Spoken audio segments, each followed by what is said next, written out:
Əziz vətəndaşlarım, dəyərli xalqım, mən belə bir məqalə yazmışdım. Avropada tək diktator Makrondur. Belə bir yazı yazmışdım. 5 il bundan əvvəl yazmışdım. O yazım bu gün də aktualdır. Və mən bu gün də həmin yazımla həmfikirəm ki, həqiqətən də Avropada tək diktator Makrondur. Fransanı gəlin dəqiqliklə izləyin, diqqətlə izləyin. Görəcəksiniz ki, Fransanın 60 milyon fransız xalqı Makrondan dad eləyir. Fransada əvvəlki Fransa dövlət imici yoxdur. Fransızlar artıq ölkədən qaçırlar.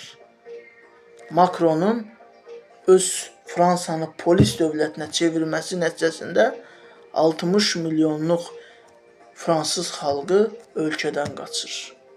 İnsan hüquqları bərbad vəziyyətdə. Demokratiya, bir zamanlar demokratiyanın beşiği olan Fransa, bugün demokratiyanı əlinin tərsi ilə itələyir.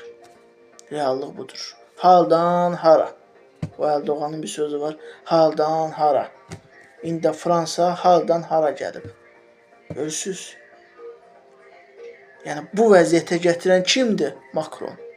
Yəni Fransada, Fransanın diktatoru, prezidenti yox, seçilmiş prezidenti yox, diktatoru Avropanın tək diktator, ilk və son diktatoru məhz Makrondur.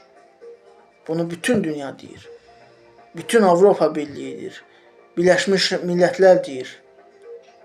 Kim ki Makrona etiraz edir, gecə ilə atırlar içəri. Bugün də bəzi jurnalistlər içəridədir.